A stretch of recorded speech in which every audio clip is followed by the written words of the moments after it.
Hello, everyone. Dr. Chris Martinson of Peak Prosperity here with you again. Look, I don't think anybody's really ready for what's coming, particularly Europe. And Europe is going to be instructive in terms of how your future is going to unfold. Wherever you live, Europe's just going first. So let's talk about that. And if it seems like things are speeding up, of course, they are speeding up because we live in an exponentially changing world. Hey, it's great when technology changes exponentially for the better, but things aren't so good when we are exponentially seeing debt accumulate, money supply changes, loss of insects.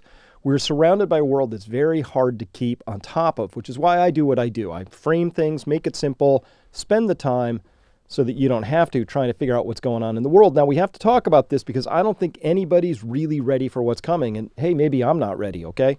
But to be ready, you have to have the context. You have to know what's going on out there so that you can begin to make decisions and take effective actions. So let's talk about what's going on. Right now, we're getting reports in, and I don't know how much I trust these because these are reports that are, quote, according to Kiev's military officials.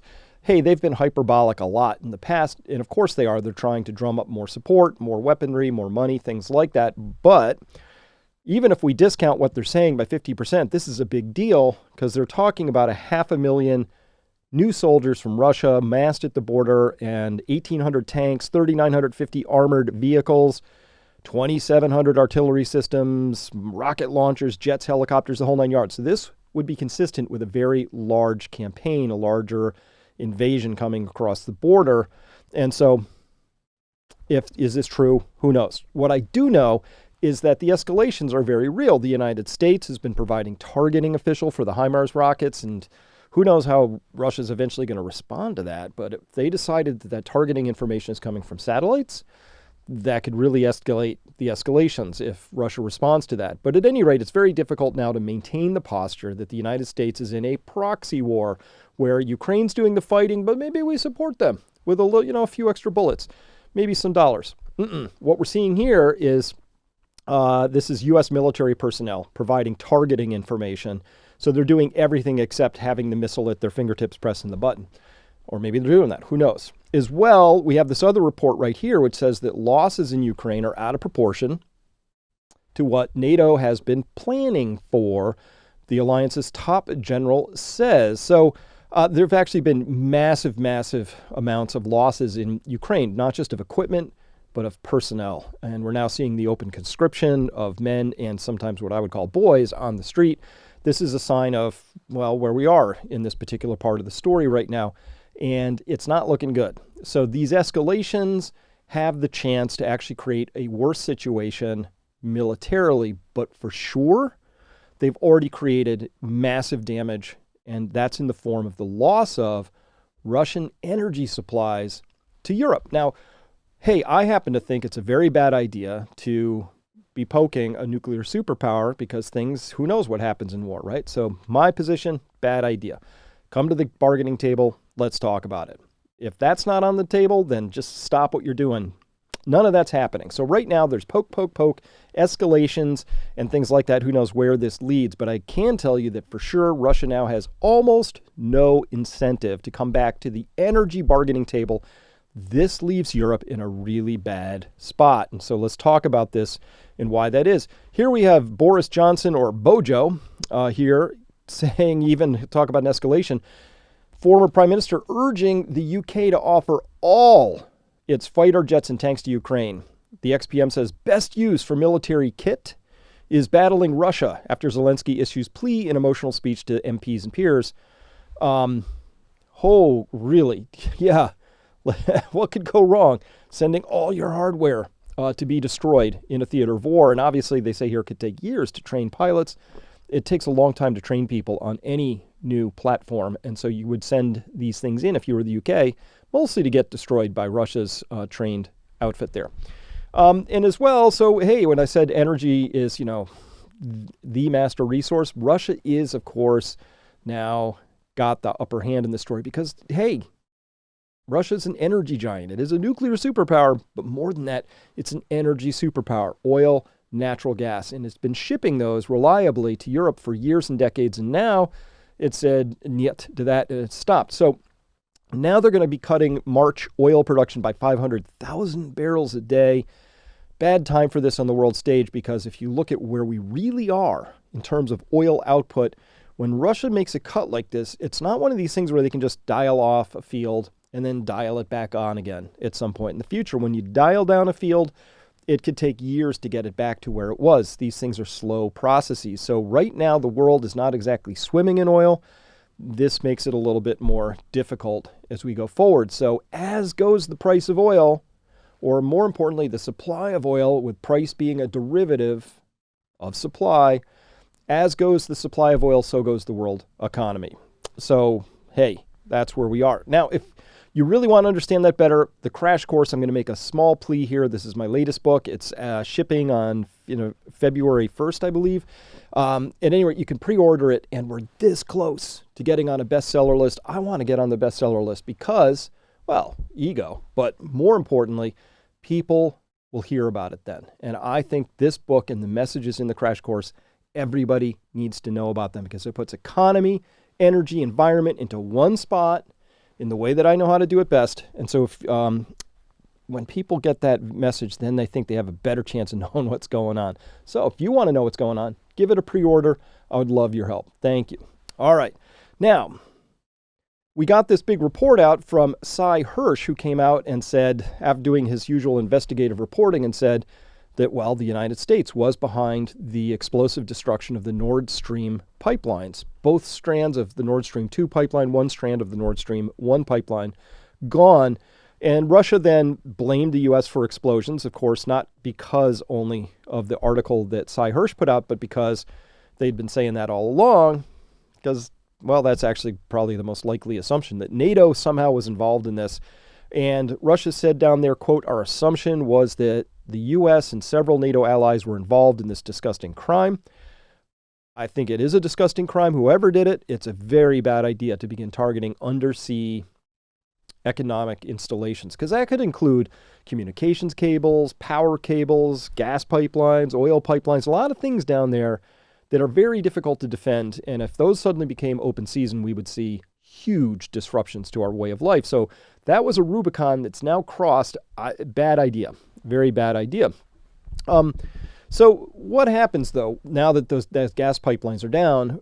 Germany is basically receiving no gas from Russia at this point in time. And so what's happened is, even though the price of gas in Europe has moderated quite a bit in the last few months, it doesn't matter when you're a planner for a corporation.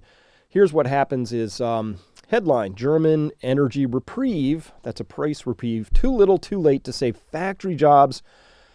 Well, with gas prices down from record highs, Germany has seen a surge of optimism that the worst of the energy crisis is past. That's misplaced optimism. I'll show you why in just a second. But for the country's biggest industrial producers, the long-term picture remains dismal. Companies including BASF, which is, by the way, the heart and soul, not just of Germany, but I would argue all of Europe. Dow, Lanxess are poised to cut thousands of jobs and shift investment out of Germany because they don't expect Berlin to reliably provide the energy they need at prices close to what they once paid for Russian pipeline gas. So we have to talk about this, because energy is everything. And more specifically, cheap energy is everything, with cheap being a proxy for high net energy supplies, right? If your gas is super expensive, your oil is super expensive, and you have almost no surplus energy or net energy in that story, I don't care how efficient your industrial processes are, you will not produce prosperity. So, can we be clear about this, please? Prosperity, it comes from real people taking raw goods and putting value-add services and activities on top of that. Every step of that requires energy. If we want an electric car, we're going down the electric car path. Somebody somewhere has to get these massive machines to dig up the earth, to get us the cobalt, the nickel, the lithium, all those things, and process it, ship it so it can be manufactured. Energy, energy, energy. But let me be more clear. Diesel oil, diesel fuel, diesel, diesel, diesel.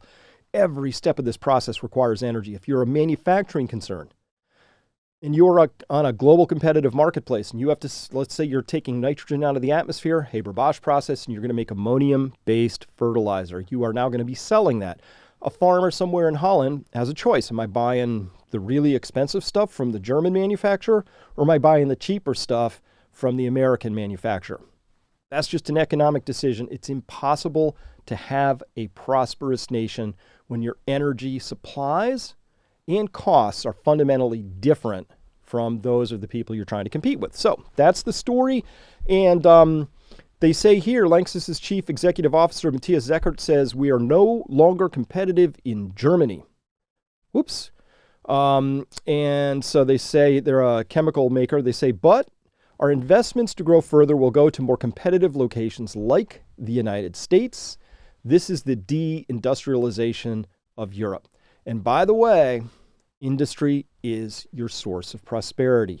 Lots of things can feast on the edge of that, but it's those productive factory jobs and it's the productivity, the value add that happens when factories take raw ore and turn it into finished Mercedes-Benzes or whatever they're doing.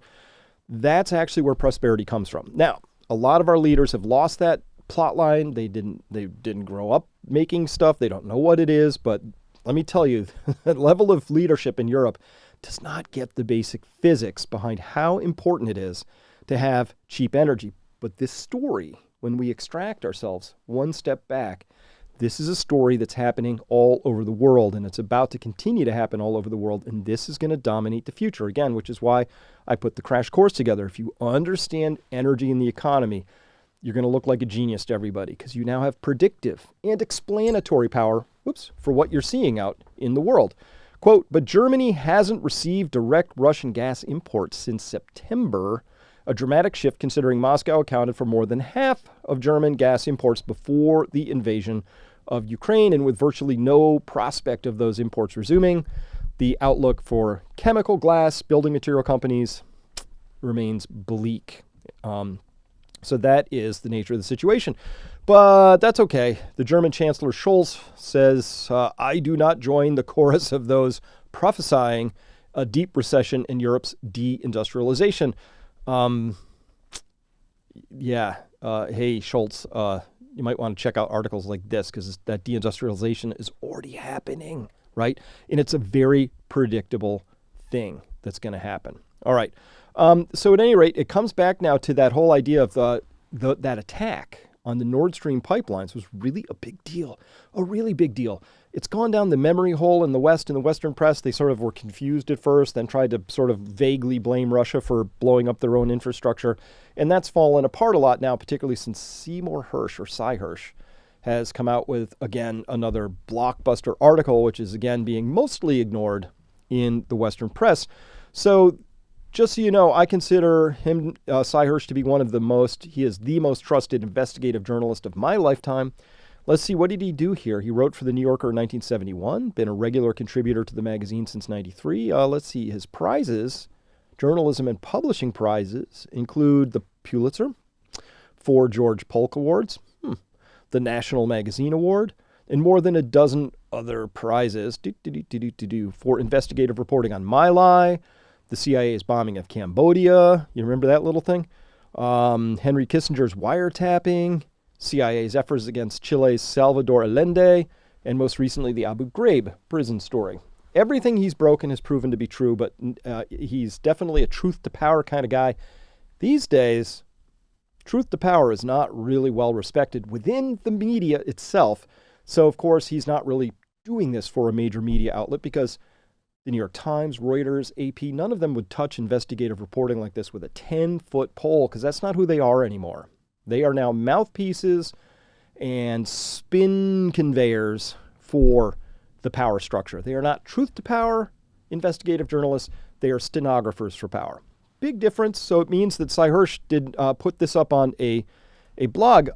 And so, he did. But look how Reuters is where I go now for 100% of my disinformation and government spin needs. If I ever want to know what's being misreported, misquoted, and misattributed, I start with Reuters. It's a good place. That's where I go first. So here they say, look at this. Reuters writes, White House says blog post on Nord Stream explosion. Utterly false.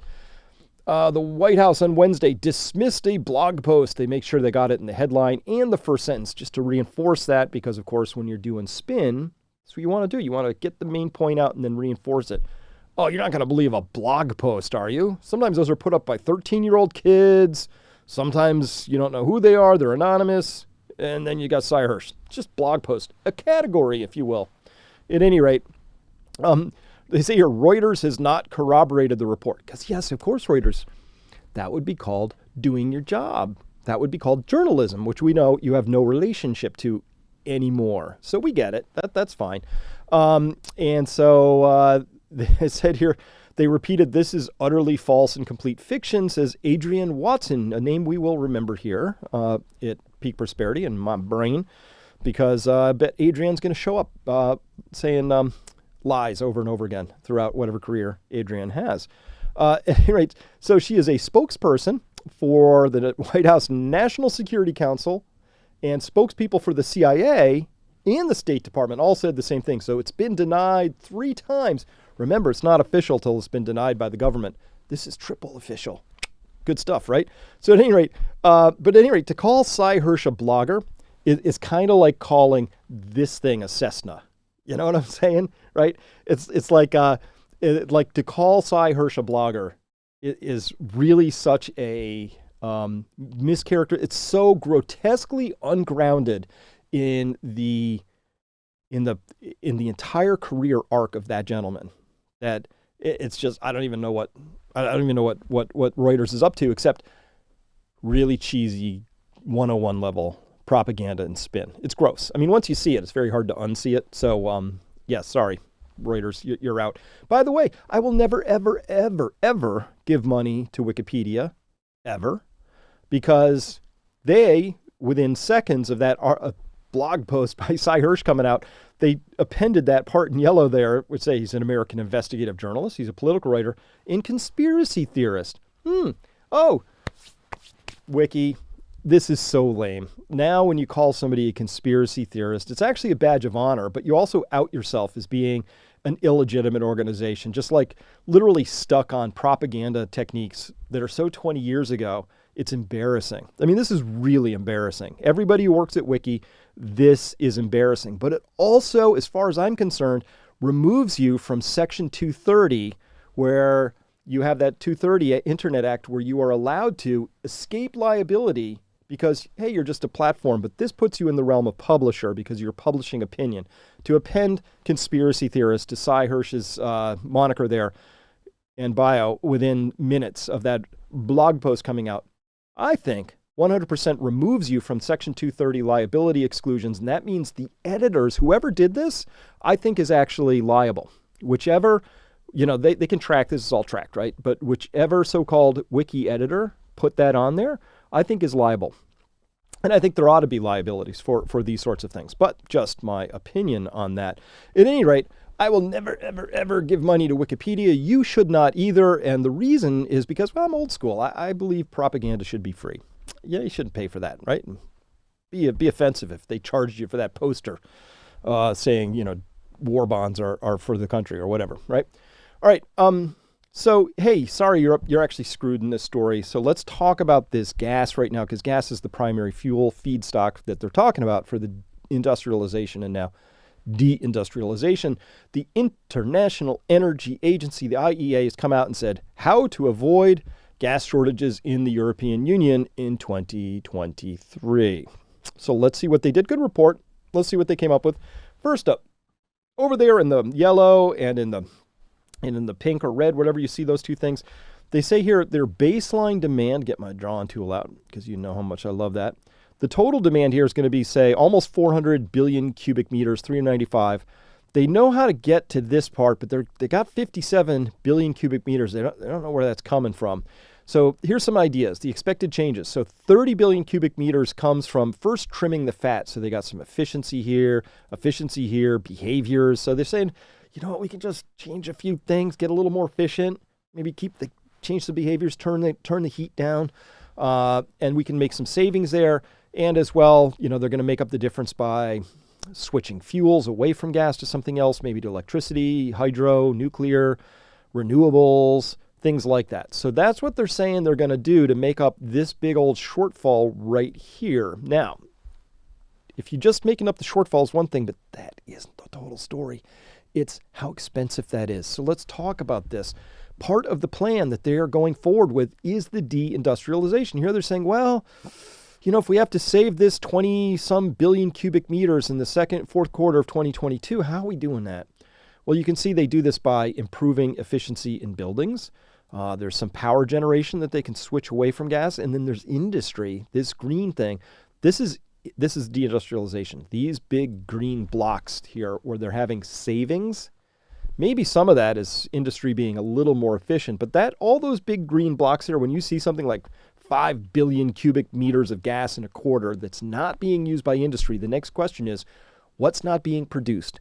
What prosperity is not being produced? Which people are losing their jobs? What things are about to become a lot more expensive because we have shortfalls? We've already seen 70% of the ammonia-based fertilizer production in Europe went poof.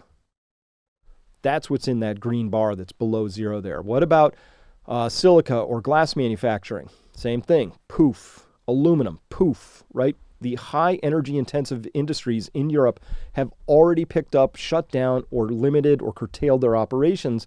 And so that's what we see here. They're like, here's the year-on-year change. This is bad news. Seeing your industries suddenly, rapidly have to consume a lot less is not a good look for prosperity or jobs or your economy. So I will take the other side of Olaf Scholz's rallying cry for his people. How about this, though?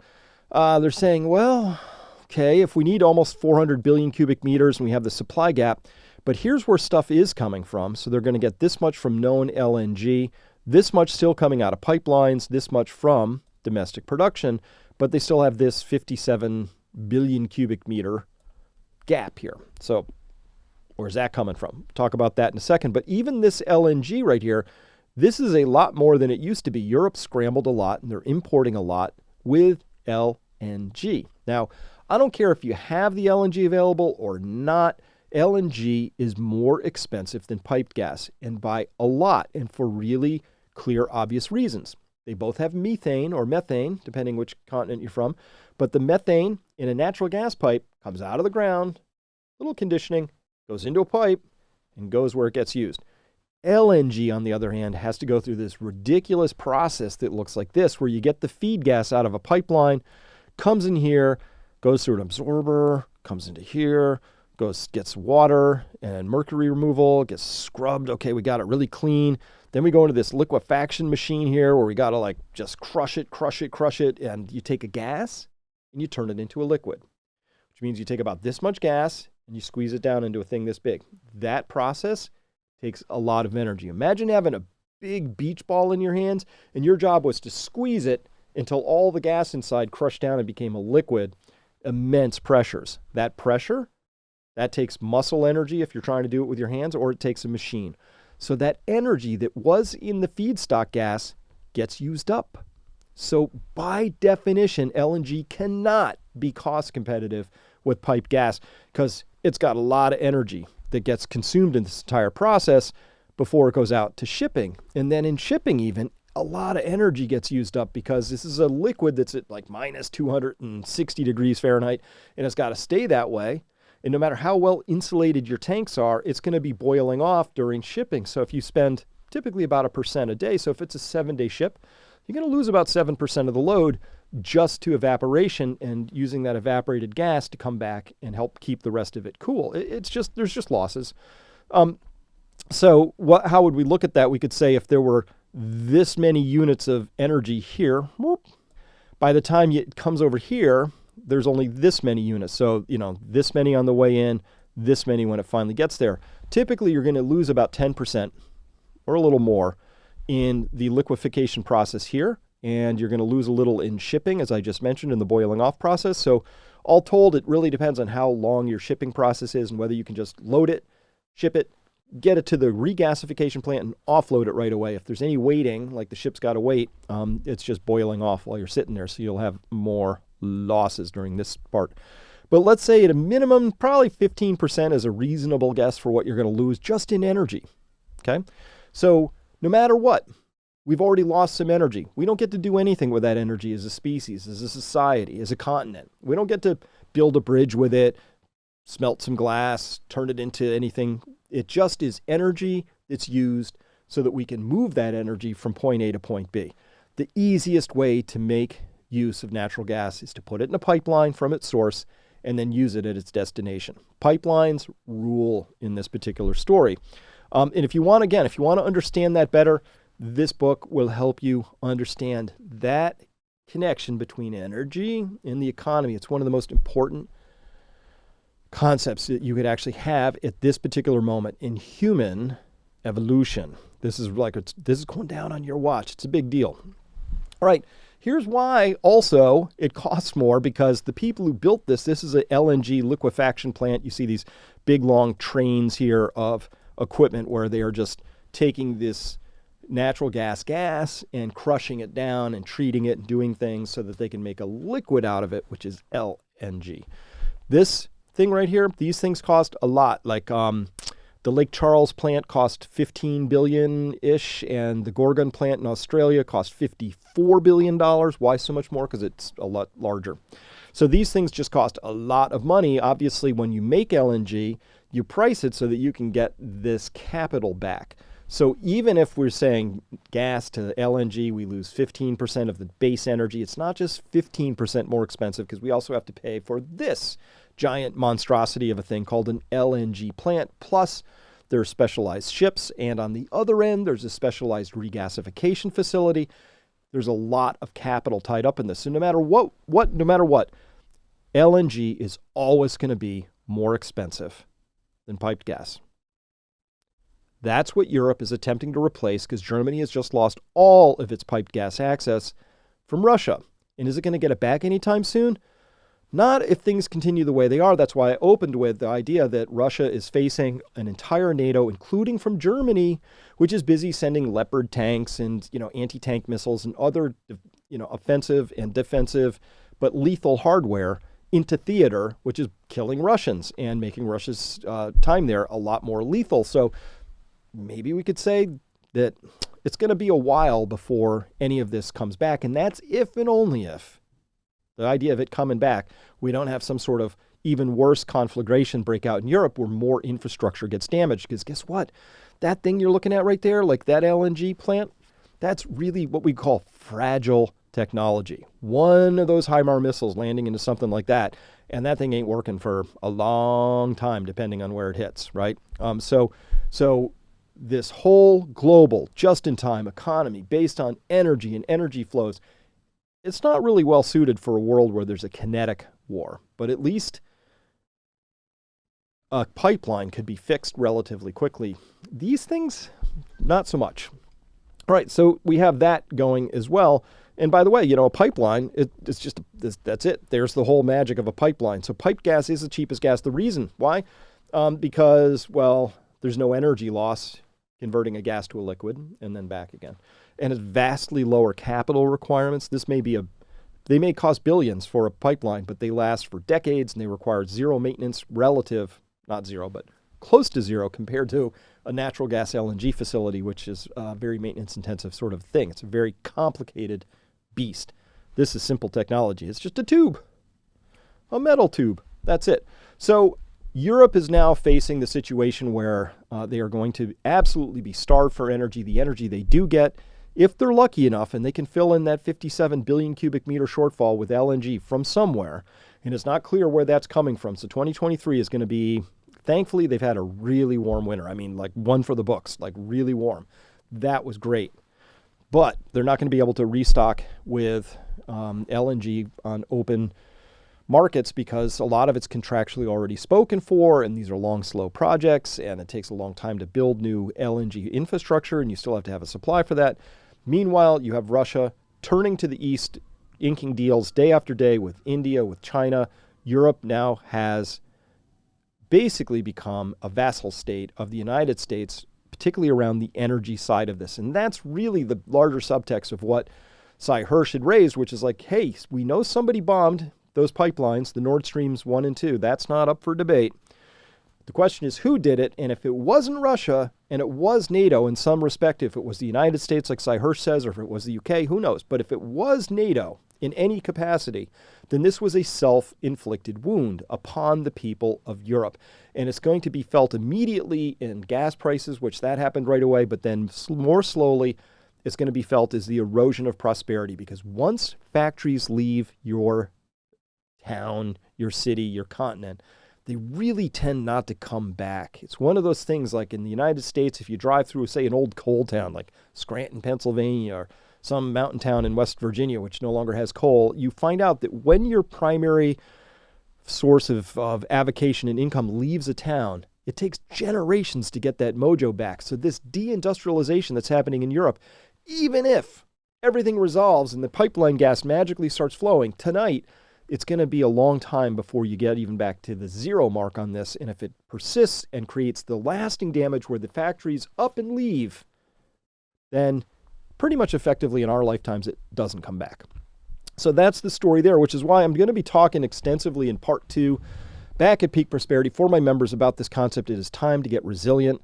This resilience is not just being financially resilient, but across all 8 forms of capital that we talk about, including emotional resilience, social capital and social resilience, things like that. These are the things that we're really going to have to focus and get serious about as we go forward, because there is no chance that this current crop of leaders is going to do anything other than continue to stumble and bumble and make colossal mistakes that are going to take a long time to fix.